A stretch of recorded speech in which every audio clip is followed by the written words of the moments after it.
I'm starting. Hi, it's Lilia from Heal Scotland here with our podcast, Help Yourself. And I have an amazing lady with me today, Clare Holohan, who I call my wee white witch. She is one of the most knowledgeable, interesting, passionate females that I've ever met, and I kind of took over a course that she ran a few years ago. I was absolutely spellbound by her information and her understanding of our forests and our land on every level, and we'll go in and talk about that. But let me introduce Clare Holohan. Clare, thank you so much for being on the podcast. A total pleasure. It's really, thanks for the amazing introduction. Can you just tell, give us your kind of brief, how do you describe yourself? Because I know you're much more than a herbalist. Yeah, so people ask me what I do, and it's a kind of complex question really, because being a herbalist to me is so much more than just sitting in clinic with patients, which is obviously part of what I do. But I also, as you say, run courses and like to help connect people to the land. At home, myself and my partner, we've got a small holding where we naturally raise livestock. I've got a large herb garden there. We grow vegetables and fruit, so we're totally chemical free, obviously, and just try and be custodians of the land in the best possible way. Yeah. That's good. There's always work to do. Custodians of the land. One of my friends in Malta, Pepe, who's got his own permaculture farm, he said that we need land stewards. We have so disconnected from the land, haven't we? Absolutely. As a culture, the so-called developed world, we just put tar and concrete over our most precious commodity. Absolutely, and I think there's a real, craving for people to get back to nature and get back to the land. And one of the things I do as a herbalist is with the herb garden, I run volunteer weeks 3 times a year called Herbal Helpers, and that gives people an opportunity to come and just be with the plants, work with the plants, work with me, make medicines, do some weeding, and the healing that happens during those weeks is absolutely phenomenal. Just getting people outside, sometimes in the wind and the rain, but sometimes it's nice and sunny. It's the West Highlands after all. But yeah, just having that connection with nature is so healing. Well, that's my big message. Breathe, believe, release, back to nature, and all that means in terms of the food, in terms of the land, in terms of the light cycles, and in terms of the fresh air. Yeah, it's really all of that impacts on our energy levels. Absolutely. And certainly for me, I grew up in Glasgow, moved up here to the Highlands 12 years ago now, and certainly for me, making that change and noticing how that's changed my body and my awareness and my my whole perception, and just kind of living through the natural cycles, through the seasons, and observing what's around you, it's an incredible transformation, really. Mm-hmm. Well, I know the first course that I did with you was in just outside Ardishig, down the Colberry Road. And what astounded me was we're in this forest, and suddenly this forest came alive with food and medicine. And also the kind of intercommunication between trees and plants and how they all live in synergy. Of course, that's obvious. But I think that you just had that aha moment for me of like, oh, we have in the West, most people have no idea of that. I know there are some people, but they're in the minority. I mean, I think not being able to grow your own food, and, if the big lorries stop coming into Tesco and whatever, how disabled are we if we do not know what is growing out there that can sustain life? Absolutely. Yeah. And I think, just becoming a bit more aware of what's around you. And you don't need to be in the middle of the Highlands or in a rural location to do that. You can walk down a city street and there's weeds growing out of the cracks in the pavement. So it's about kind of channeling that awareness to what's around you in your specific situation. And even thinking about Glasgow, where I grew up, there's loads of parks and things that you can go foraging and experience those plants and things that are around you. It's just about tapping back into that knowledge that's hidden now, or that's buried, because it's not lost to us. And I think there's definitely a a mentality that, oh, you know, in the West, in Scotland, we've lost our knowledge of traditional plants and their uses. But I feel like it's still there. There's an undercurrent of it, and at the moment there definitely feels like there's an uprising going on. You know, people are definitely craving that, wanting to become more aware of the plants and what they're used for, how they can benefit our health, and incorporating them into our daily lives. And that's so empowering as well. You know, if you can learn to look after yourself just by using stuff that's grown at the bottom of your garden, or no, it's crazy that, and I want to talk about that specifically. But before we do, how did you come to this? How did you end up being the White Witch? I think it's probably a number of things that led me down that road. When I first left school, I wasn't really that sure what I wanted to do. And I think, you know, there's so much pressure on people leaving school, isn't there? You know, you have to go to uni, or you have to get a job, find a career straight away. So I did the thing that I loved the most, which was cooking. So I trained as a chef. I've always loved food, and I've always had a passion for, you know, creating amazing food. And and I suppose the older I got, the more I realised that what you put into your body is so vital and so important. So I trained as a chef, and after a couple of years realised that it was a really horrible industry to work in, and a lot of high pressure and stress, and it wasn't what I thought it was going to be.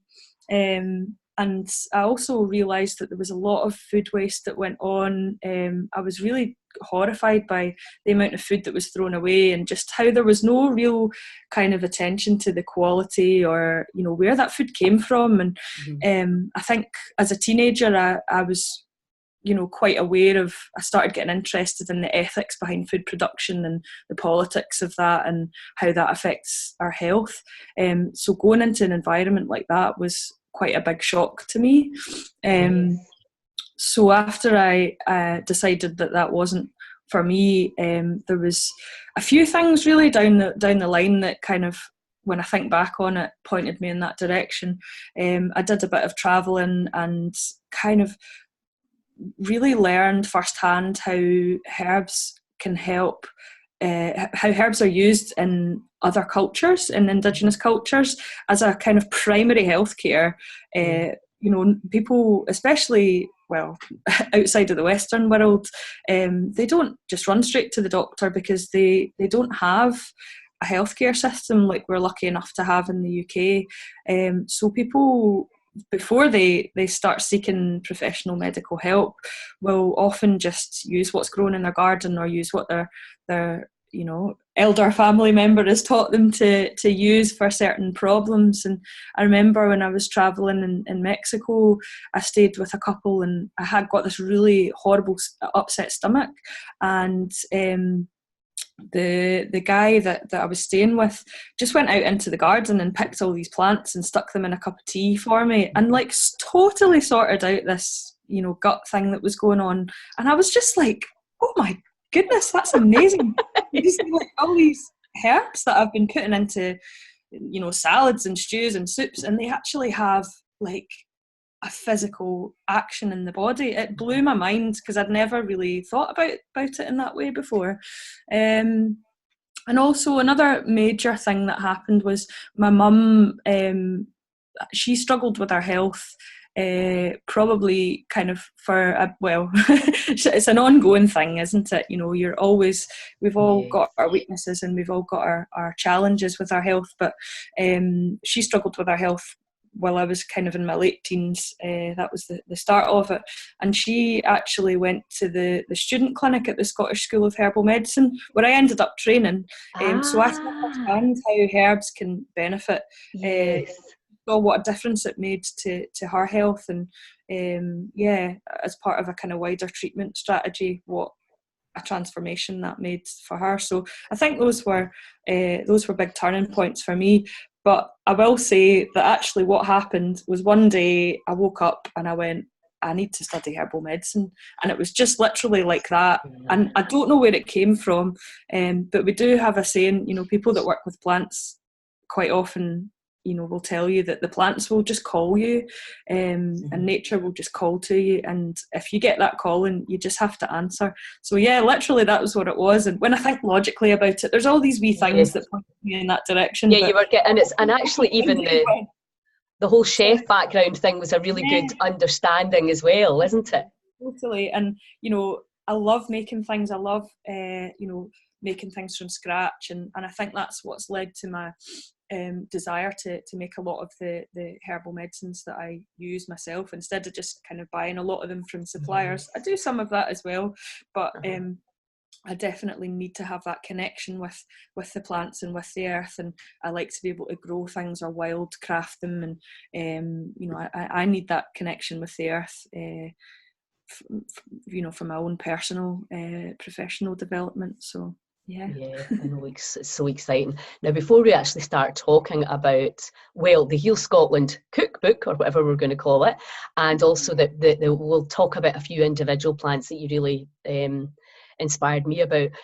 Just tell us what you do on a daily basis, how you work with people, and who would come to you. If, for people listening and think, I would love to know more about this, or I would love to get your advice, who tell me how it works on a day-to-day basis, where you work and what kind of thing that you're doing. Okay, so I work in a number of different places. So we're just talking about clinical practice at the moment. So there's a few different places that I work from. So I live here in Lochalan, and I work here 2 days a week. And I work in Fort William at a complementary health clinic 2 days a week. And then I work in a Harrico once a month. That? It's on the Ardnamurchan Peninsula. Okay. So it's about an hour from where I live. And then I go to Oban every second Thursday. So I'm kind of all over the place, but in a fairly small area. And basically my clinical practice is, it's kind of anything that you would go to a GP for. I see a lot of people with chronic problems, autoimmune conditions, skin problems, digestive problems, problems with hormones. It's pretty wide, to be honest. And some people, if basically the longer you've had a condition, often the longer it takes to treat and address. I'm working with people with their diet, giving them lifestyle advice. That's a massive part of my practice, as well as obviously a herbal prescription. I use. And do people have to physically come to you, or do you do anything online? So usually for a first appointment, I would try and do a face-to-face. It just gives me a lot more information about that person. So I tend not to do kind of online things as a first appointment, but I can do follow-ups as a first appointment. Sometimes for people that I've maybe met before, I've maybe met them on a course or at a workshop or something, so I've never met that person and I've got a feel for who they are, because herbal medicine is such an individualised treatment. You really need to kind of get to know a person, and I just feel like online that's quite difficult to do if you've never met that person before. So I'm happy to do follow-ups over the internet or over the phone, but I do like to see people face to face for a first appointment if possible. Right, before we launch into obviously the community and all the different aspects of plant and herbal medicine that you, the knowledge that you have, you're like a walking encyclopedia. I think when we met at when you came out and you helped me at the Heal Scotland community, and we had like a French doctor there. There was an ex-army guy there, so it was a phenomenally diverse audience, shall we say? And you and I were kind of looking at each other, going, "How does this work?" Because one of the most astounding things was that you gave us a plant to put in our hands. And we didn't know what it was, so we had to kind of close our eyes and then feel. You guided us through a meditation and into the information that's in the energy field of that plant. Am I describing that properly? Yeah. So that intuitively we could connect and get the information that you were asking us for. And I think we were all pretty stunned to actually get so much of it right. Yeah, yeah. And I think working with the plants in that way, because everybody's an individual and everybody is so different, you really get to know how that plant works for you, or how you communicate with that plant. And I think obviously as humans we communicate verbally and, you know, body language and all that, and obviously animals have their own way of communicating as well, and plants are sentient beings, so there's no reason why they shouldn't have their own ways of communicating. It's just obviously a lot more subtle than it would be if you were talking to a person. And you know, the plants they are all individuals as well, so they all have their own ways of being in the world. So it's just trying to tap into that and figure it. It's like meeting a new person, isn't it? It's like, is this person going to be my best pal? Is this person somebody that I'm going to struggle to get on with? Or is this, you know, somebody that is quite nice but just a bit of an acquaintance, you know? So it's learning how to meet the plants in that way as well. And when I trained at the Scottish School of Herbal Medicine, we tasted and felt in our bodies every single herb that we studied on that course, which was an amazing way to do it. But it's great to know that you can do that without even having to ingest the plant. You know, you can just sit with the plant and meet them in that way. So, and what you did was you could basically explain to the doctor the kind of chemical compound, if you like, and why it works. So kind of for the logical mind. And then you would go into the kind of emotional side. So there's the physical, the / logical, emotional, and then the more ethereal, energetic side of the plant. Can you just tell us a little bit about what you look at when you're looking at a plant? Yeah, sure. So I think that's the thing that I love the most about plants, is that you never stop learning with them, and there's so many different avenues that you can take when you're learning about plants. So you mentioned the kind of chemical constituents, and there's a lot of research there about all the different constituents that are in plants, and they are so incredibly complex. And that, I think that's why they work so well in the human body, because humans are so complex as well. And to me, they are such a physical thing that it's almost like, you know, ingesting those plants, it's just like having food, isn't it? I would always say that, like, having proper, good quality food that's mineral rich and nutrient dense is much better than taking an isolated supplement, because you're getting all those trace elements and minerals and things from your foods that you wouldn't get in something that's been made in a lab. And that's the same as plants. And, you know, speaking about people who are in the kind of conventional medical world, doctors or pharmaceutical people or something like that, a lot of the medicines that they use are actually derived from plants. Something like 50 or 60% of modern pharmaceuticals are actually made from plants. So they do have these amazing active chemical constituents. But often they just act in a more gentle way. Not always, but often they will act in a more gentle way than isolated constituents. So it's just a different approach, really, in that respect. And what about on the emotional side? How do you,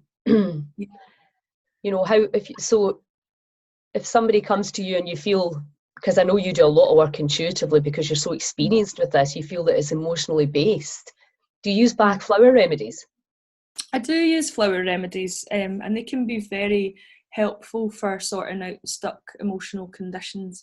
I kind of see the Bach flower remedies like it's like working with an onion. You peel down the layers, you know.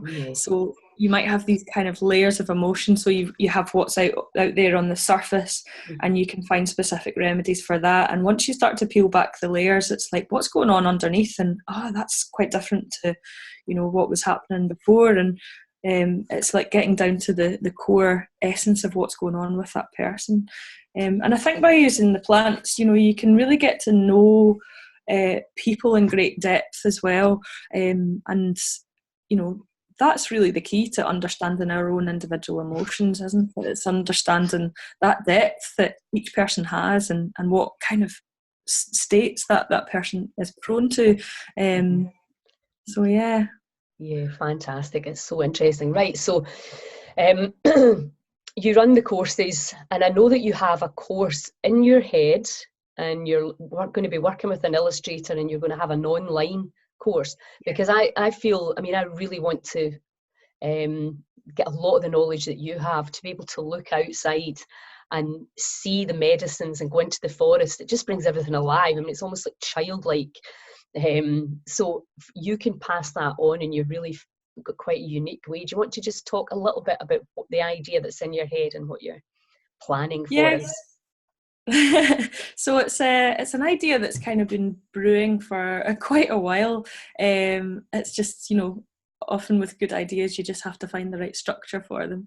But basically, the course that I'm thinking of is it's a kind of combination between, if you've come across community supported agriculture, it's an idea where it's often veg boxes that people are using, but I've thought about doing it with herbs, herbal preparations. So it's a combination between getting these herbal preparations sent out and an instructive course. So the structure of it would be something like, learning about herbs through the year. So you'd be studying 12 herbs through the year, which would be posted out to you in a herb box 4 times a year. So kind of working with probably the solstices and equinoxes, so looking at kind of spring plants, summer plants, autumn, and then through winter. So each box would contain a preparation involving each of the 3 herbs that you are going to be studying, and a card that you can put into a folder, which has information about the uses of the plant, the traditional uses, the modern uses, the actions, how you can apply it in everyday life, what you can do with that plant for your own wellness, how you can use it for minor health conditions, and any recipes that are relevant to that plant as well. So it's a really kind of basic, user-friendly, slow, there's no exams or tests or anything like that, and you also get these preparations that I've grown or wild crafted sent out to you, so that by the end of the course you've got a little medicine box, basically. Wow, I love it. So hurry up and get on with it, will you please? It sounds just perfect, and a nice way to connect. And because I think the reality is, most of us don't need the plethora of the pharmacy, whether it's a natural pharmacy or a man-made pharmacy. There's just certain things that you can use that are going to help you, because prevention, right? We want to stay well and just keep the immune system boosted. You don't need to know a billion things in your head in order to do that. And one of the messages from Heal Scotland, is that I'm really passionate that it doesn't matter how educated you are, it doesn't matter how much money you've got, it doesn't matter what postcode that you have, that you can access the same thing that every human being can, if you so desire, and that healing is there for all of us once we understand, and that education is a huge part of it. Which brings me nicely on to a conversation that you and I had out on the farm at Bermola, where we both feel this kind of like, let's get mushrooms from South America and let's get this stuff. Where we have, and you can understand there's a placebo effect in that, that it's like, oh yeah, it came all the way from here and it was from the deep part of the jungle. And I'm not saying that a lot of these medicines aren't hugely powerful and transformational, but we have that here. And one of the weeds / plants that you really inspired me about was the nettle. So can you explain that, the amazing power of the nettles? Yeah, absolutely. So yeah, I totally, I'm behind what you're saying about, using what's around you. And we do have, sometimes there's this idea that because it's local and it's just grows at the bottom of the garden, that it's not as good as something that's maybe been shipped in from overseas. But actually, as you say, we do have access to some of the most powerful and amazing remedies just at the bottom of our gardens, and nettle is definitely one of them. So nettles are, they're just like, well, there's an American herbalist called Susan Weed who describes them as the life force of the universe, which I think is love pretty... that. I mean, come on. Yeah, absolutely. So that's quite a lot to live up to, but I reckon that nettles can live up to that description. So you can use all the parts of the nettle plant for medicine, and some for food as well. Mhm. So we'll start with the leaf. So nettle leaf is very high in iron. It's got a lot of trace elements and minerals in it, so it's great for people who are a bit depleted, just want to rebuild, their general health and vitality, and build up their blood and their strength. So it's also anti-inflammatory, so it can be used for things like arthritis or any kind of inflammatory conditions, of which there are many. We now know that inflammation is, behind Root so cause. many Uh-huh. illnesses, Yeah. like cardiovascular disease or cancer or autoimmune disease. Yeah. So skin problems, digestive problems. It's massive. So if we can use herbs to help moderate the inflammatory processes, or the unnatural inflammatory processes in our body, I don't mean unnatural. What I mean is out of control. Yes, yeah, Then, unbalanced. yes, exactly. If we can kind of moderate them, then we're on the path to good health. And nettle's fantastic, nettle leaf, for adding into your foods, especially in the spring when it's young and fresh and vibrant and green. You cook it like spinach, or add it into your scrambled eggs, make soup with it, make pesto with it, dry it and use it in teas, dry it and sprinkle it into casseroles and stews and soups over the winter. So very, very, very useful. It's also anti-allergic, so useful for things like hay fever, or other kinds of allergic conditions. Right, brilliant. Eczema sometimes it can be Uh-huh. used for. So very, very nourishing, and anti-inflammatory and healing. The seeds are quite heating. They're quite powerful, so energetically heating. So they're quite, they can actually be quite stimulating as well. But there's been some research about nettle seeds and supporting the kidneys. So I've seen it work in people with kidney failure, and also people who have had kidneys removed. I've seen nettle seed work incredibly well for people with those problems. And also things like chronic fatigue or fibromyalgia, ME, it can be quite useful for people with those problems. And again, that's something you can add into your food. So you can harvest the nettle seeds yourself in the late summer, early autumn, when they're ripe, Yes. and dry them, and then you can sprinkle them into your food. Bake them into bread, add them to Brilliant. Yeah, so salt or that, whatever. yeah, your imagination, you can put them in anywhere. Yeah, I think and teas are really a powerful way. I think, it's something that we do anyway, usually drink a tea or a coffee. So, and also in the winter where you're actually not as inclined to drink gallons of water, you can make these nice teas and just sip away at them all day. And it's it has a hydrating and nourishing effect at a cellular yeah, level.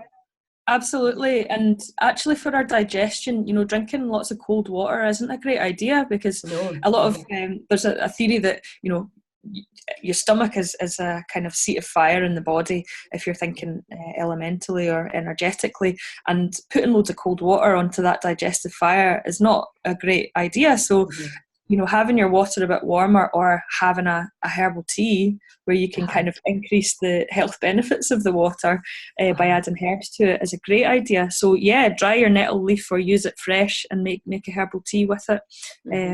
And yeah, that is a great way to use herbs.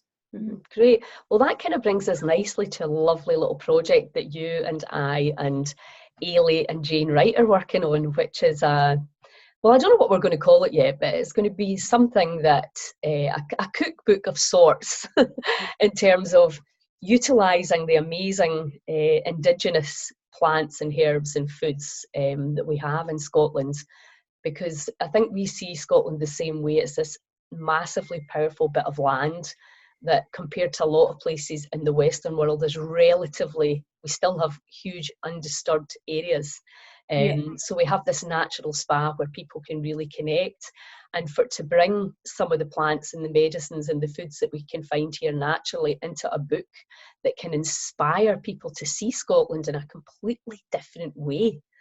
Because, you know, the mission for Heal Scotland is that we have one of the worst health pictures in the world, and it's on a downward trajectory.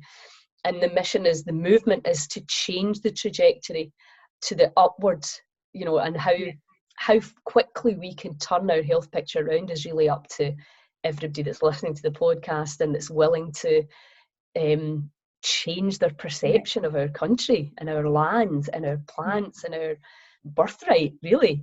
And we have, it's really easy to say we don't have this, we don't have that, we don't have the next thing. We can blame the government, which obviously the government has to take responsibility, but ultimately they ain't going to fix that for us. This is up to us. The people, and you don't have to have Scottish genes, but just the people that are living on this land, I count as Scottish right now. We can turn this round and change the trajectory. And I really believe the work that you do is hugely, hugely important, because we need medicines per se. Where they come from and who made them, let's forget that right now. But people are suffering right now. We have, you know, our kind of classic disease, arthritis, huge amounts of autoimmune, depression, anxiety. And, you know, nature can alleviate so much of that if we change and are willing and open to adopting and adapting a new lifestyle.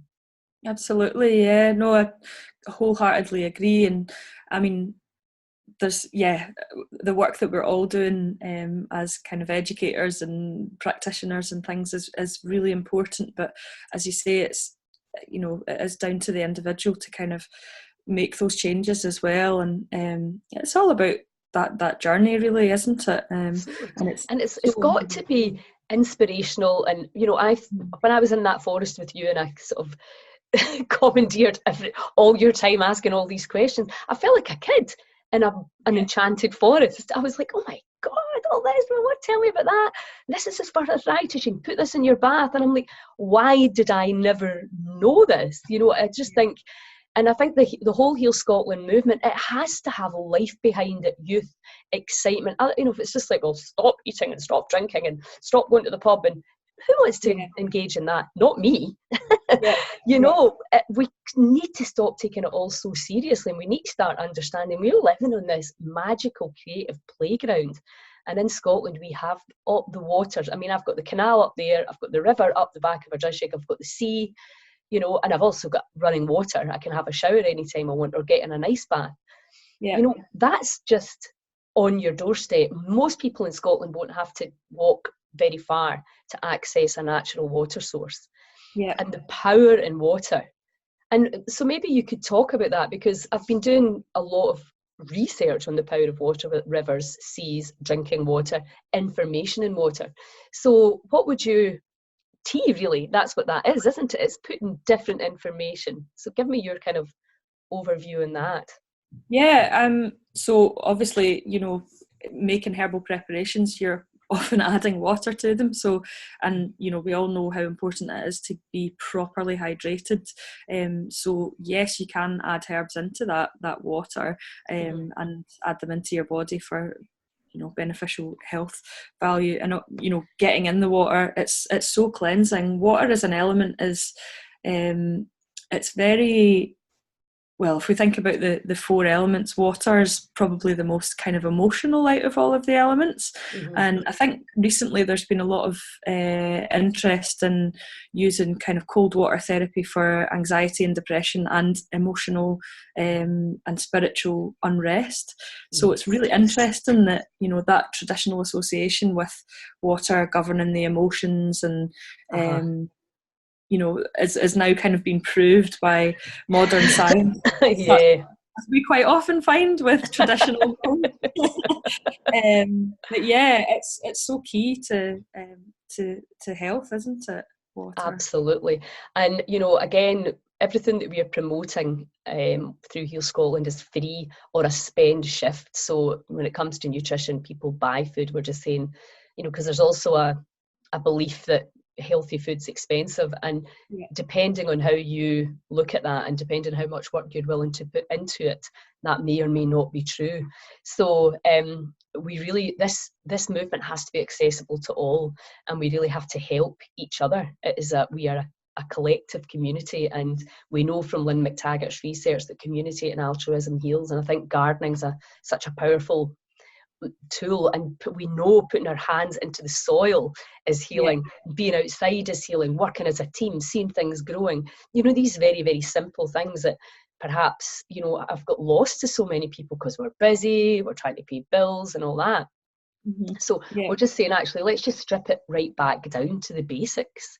What do we as humans need? We need food, we need water, we need light, and we need shelter, and we need, I suppose, a support to help us stay well, and it's all there. But it's been monetized and bastardized. But anyway, we plan to change that. So what we'll do is we'll put all your links where people can find you, and the volunteer weeks, I'm definitely coming for one of these. So do you have a website? Are they on that? So the website is www.westhighlandherbal.com. And I'm on Facebook as well. Right. So there's a Facebook link and there's a website, so the dates and etc. for people that are interested in what you do. So thank you so much for your time today. We that you and I can just talk all day and night. But I really appreciate